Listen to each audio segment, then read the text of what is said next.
Hi friends, சரகடி Kashi சீரியலில் நாளைக்கு என்ன நடக்க போகுதுன்னு பார்க்கலாம். வாங்க வீடியோக்குள்ளே போகலாம். நம்ம சேனலை இன்னும் சப்ஸ்கிரைப் பண்ணாதவங்க சப்ஸ்கிரைப் பண்ணிக்கோங்க. ரவி வந்து ஃபுட் காம்படிஷனுக்காக கோவா போயிட்டு வந்துட்டாரு. போயிட்டு வந்துட்டு ட்ரெஸ் எல்லாம் எடுத்து வச்சிட்ருக்காரு. அப்போ ஸ்ருதி கேட்குறாங்க, என்னடா ரவி ட்ரெஸ் எல்லாம் துவைக்கணுமா அப்படின்னு. ரவி சொல்கிறாங்க, இல்லை ஸ்ருதி, நான் அங்கேயே எல்லாமே வாஷ் பண்ணிட்டு வந்துட்டேன் அப்படின்ட்டு ஒரு ஒரு ட்ரெஸ்ஸை எடுத்து வெளியே வச்சிட்ருக்காரு. அப்போ அதில் பார்த்தா ஒரு லேடிஸ் ட்ரெஸ் இருக்குது.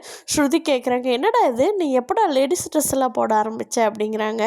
என்னோடது இல்லை ஸ்ருதி, இது நீத்துவோட தான் என்னவோ தெரியாமல் வந்துருச்சு அப்படிங்கிறாங்க. ஸ்ருதி கேட்குறாங்க, ஏண்டா நீத்துவோட ட்ரெஸ்ஸு உங்ககிட்ட எப்படா வந்துச்சு, ஒரே ரூமில் தங்கினீங்களா அப்படின்னு கேட்குறாங்க. ரவி, இல்லை இல்லை ஸ்ருதி, அது வந்து ஒரு நாள் வந்து ரூம் எல்லாமே வெக்கேட் பண்ணி இது பண்ணுறப்போ ஷிஃப்ட் ஆயிடுச்சு அப்படிங்கிறாங்க. ஸ்ருதி வந்து எப்போவுமே ரவியை ரொம்ப நம்பிக்கிட்டு இருக்காங்க. ஆனால் இப்படி நடக்கிற பார்த்தா ஸ்ருதிக்கே சந்தேகம் வந்து, எங்கே ரவிக்கும் ஸ்ருதிக்கும் சண்டை வர ஆரம்பிச்சிருதோ. நம்ம நீத்துவோட பிளானே அதுதான். நீத்து தான் வேணும்னே ரவியோட பேக்கில் அவங்க ட்ரெஸ்ஸை வச்சுட்ருப்பாங்க, அப்போ தான் ஸ்ருதி பார்ப்பாங்கன்னு சொல்லி. மீனாவுக்கும் சீதாவுக்கும் தான் சண்டை வந்துருமாட்டிருக்கு அருண் பண்ணுற காரியத்தில். அருண் ஒவ்வொன்றையும் பிளான் பண்ணி முத்துவுக்கு எதிராக பண்ணுறாரு. ஆனால் சீதா அதை புரிஞ்சுக்காம மீனாவோட சண்டையிட்டு இப்போ மீனாவும் சீதாவும் பேச்சுவார்த்தை இல்லாமல் இருக்காங்க. அவங்க அம்மாவுக்கு தான் ரொம்ப சங்கட்டமாக இருக்குது.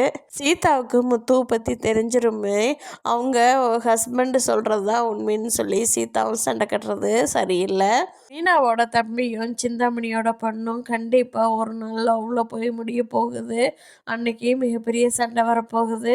சிந்தாமணி எப்படி ரியாக்ட் பண்ணுறாங்க அப்படிங்கிறத வரப்போகிற நாட்களில் பார்க்கலாம் ஃப்ரெண்ட்ஸ். மனோஜுக்கு வந்து குழந்த பிறக்காது அப்படின்னு ஹாஸ்பிட்டலில் ஒரு நாள் சொல்லி அன்னைக்கு தான் ரோஹிணி வந்து கிறிஷு தான் என் பையன்னு உண்மை சொல்ல போகிறாங்க. அது வரைக்கும் சொல்லாமல் மீனாவை தான் கொலையாக கொள்கிறாங்க.